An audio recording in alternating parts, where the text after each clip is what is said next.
Hey guys, welcome to this coaching video, which is about moving. Um, it's so important that we move a lot more today than, say, we did, 100 or 200 years ago. Because we live in the 21st century and we drive cars, we sit at desks, um, we're just not that active. We're not near as active as we were, as our grandparents were, and certainly not our great grandparents and beyond. I mean, imagine if you were a man, woman, or child, even as little as 50 years ago, but especially 150 years ago. Imagine what an average day was like. Uh, you were very active. Just to get things like food and water required a lot of activity and a lot of exertion.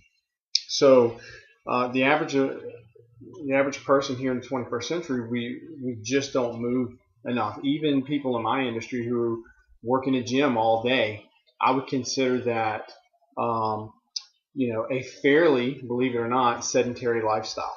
Yes, we're up moving and we're picking up some weights and stuff here and there, but that's nothing compared to, say, someone who even lives today, say in the construction industry, who is picking up heavy things every day, all day, and a very laborious job. So for most of us who work indoors in an office or even in a setting like this, we're just not nearly as active as we need to be. And then the situation that has gotten us in is it slows our metabolism down because we're not putting that demand on the body to burn calories and to upregulate the metabolism. So therefore, we have a need to institute sessions into our lives where we can increase our activity level. So I want to go over the three main things that we all need to be doing, especially during this program where we have these big goals that you have. So first, we need to be walking 30 to 60 minutes daily. And this can be in your neighborhood. This doesn't have to be, super exerting. It could be on a treadmill. I prefer walking outside, but we do live in Louisiana, so that can be difficult or very uncomfortable sometimes. But as much as you can, get outside, especially on good days, with plenty of sunshine and you're getting vitamin D. But we need to be walking daily. We need to be moving daily. I prefer walking, but it could be on a stationary bike. It could be on a treadmill. It could be on a rower. This will be different than HIIT. This is just increasing our activity level every day. It could be, some additional things are, parking the furthest away in the parking lot at the grocery store. But every day, doesn't matter when it is, morning, lunch, dinner, we need to be getting out and moving closer to this hour point. If we go somewhere in the middle of 45 minutes, would be good, but I'd rather you do something than nothing. If all you have is 20 or 30 minutes time, get outside and go walk. This is something that needs to be done daily, and this is one of the things that's overlooked a lot. We've got to move. Next is weight training, 2 to 3 times a week. This part, of course, we have covered with our 12-week program. We have many sessions scheduled throughout the week and many opportunities to get this in. Get in and do it and work hard when you're here. You're here. You've made the effort, you made the commitment, and you put it in your schedule and you showed up. Let's work 100% at it. This part's important, and the reason why weight training is so important is not so much the calories that you're burning during the weight training session. It's the calories that you're going to be burning over the next 2 to 3 days from that session. So the whole point of weight training is that we're putting a resistance or a load that's more than the muscles are accustomed to doing or lifting or using or pushing. So when we follow that overload principle, what we're actually doing is we're putting little bitty micro tears into the muscle tissue and damaging it. So what happens is the body has to repair that damage. So it takes all this good organic food that we're eating, and then it goes to work. No different than if we had to repair a damaged wall. If there was a hole in this wall, it would take some materials to fix it. We'd have to get new sheetrock and paint, and we'd have to tape it and float it, etc. So in addition to the materials, the food, it would require a lot of labor. So we would have to get in here and work on it. So the same thing with the body. All of these cells then have to go in there and they have to go to work, and they take these resources like the proteins and fats and carbohydrates and vitamins and minerals, etc., the materials, and then they go to work on repairing that tissue. That repair process takes anywhere between 48 and 72 hours to repair that damaged muscle tissue. And so that's a good thing because it takes a tremendous amount of calories to do all of that work, right? So we're burning lots of calories over the next 48 to 72 hours just repairing the muscle tissue from the damage that's done.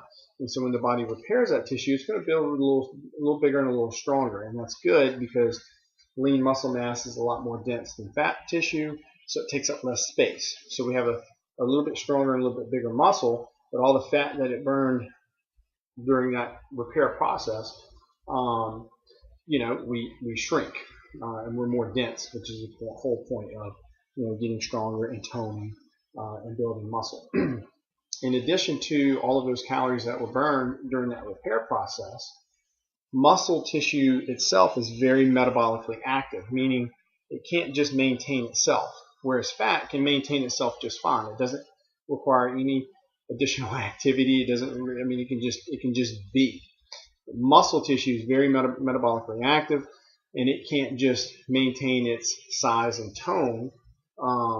It requires a lot of calories to maintain that. It requires a lot of movement. So that's good because every time you're increasing muscle mass and tone, you're increasing your metabolic rate and you're burning more calories just on a daily basis just from having more muscle mass. So this part is equally as important as number one. Number three, HIIT, high intensity interval training, 1 to 2 times a week. Now, this is something that we also do in the 12-week program. You can also do it on your own if you can't make one of our scheduled sessions.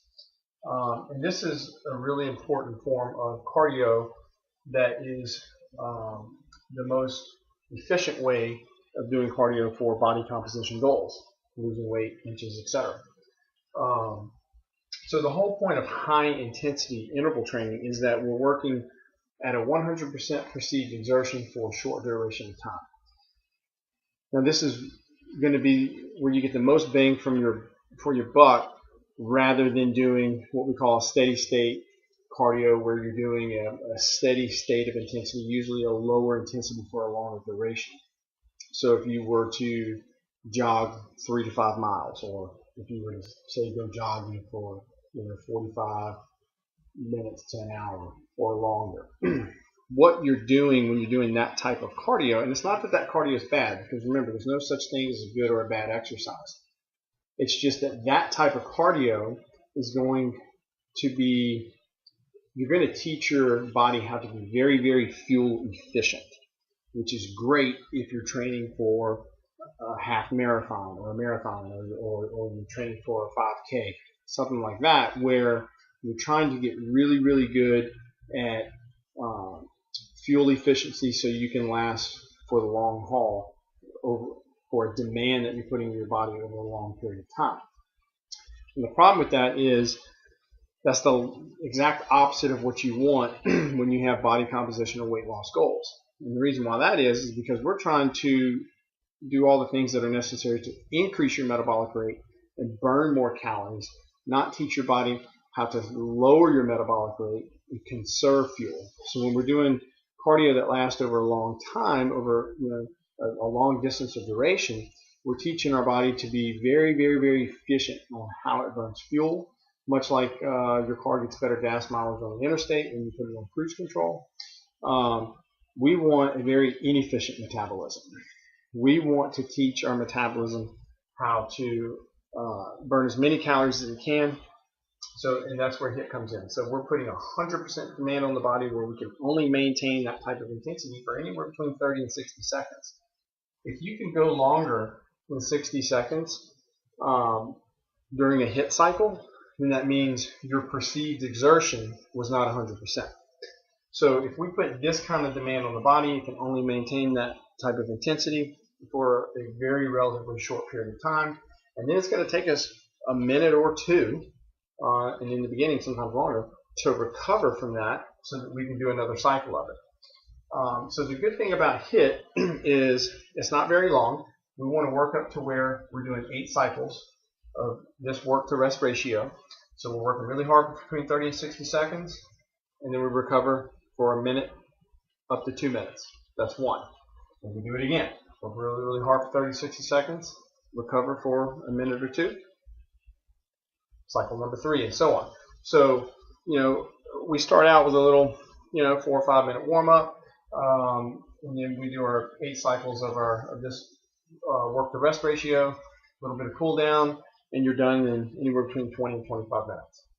So that's a very, very efficient way of doing cardio for weight loss goals. It's going to increase your metabolism.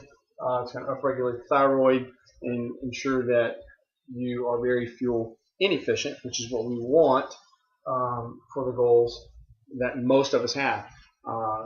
Certainly for our 12-week transformation program, but most people want to maintain an ideal body weight, and this is the best type of cardio to do for that. So we're going to stay away from steady state, long, continuous cardio. We want to stick with HIIT. We want to make sure that we're moving and we're doing 30 to 60 minutes of walking or activity, steady movement daily. We want to make sure that we're doing our weight training 2 to 3 times a week and our HIIT. So these are the 3 biggest bullet points that I want to go over today in our coaching session of Move. Look forward to seeing you guys soon.